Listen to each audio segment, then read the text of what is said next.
Եվ այսօր մենք խոսելու ենք սննդային վարքի խանգարումներից։ Մեր ոդքասթում երբևէ որևէ ախտորոշում չենք դնում, այս էպիզոդը ներառյալ։ Մարդիկ հաճախ ոնց որ սկսում են վախենալ սննդից, սննդը սկսում են քիչ ընդունել, վառել այդ ավել կալորիաներ, թվացող ավել կալորիաներ։ Բուլիմիան էլի ոնց որ էմոցիոնալ ֆոնով շատ նման է անորեքսիային։ Հաճախ մենք չենք խոսում այդքան սննդի ընդունման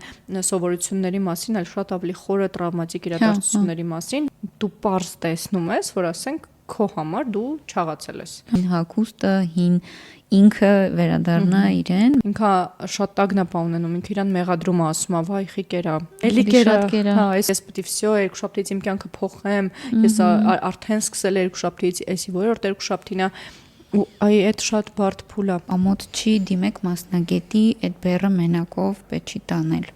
Աջակցության կարիք այդ ժամանակ հավանաբար ունի, սիրո կարիք, քնքշության կարիք ունի, էմոցիա արտահայտելու կարիք, լաց լինելու կարիք, հա, կարելի է իր հետ ուղղակի խոսալ։ Իրանց գա ընդունված, ինչպեսին ինքը կա այդ պահին, նույնիսկ խոցելի վիճակում։ Սննդային վարքի խանգարումը ու դրանից ազատվելը,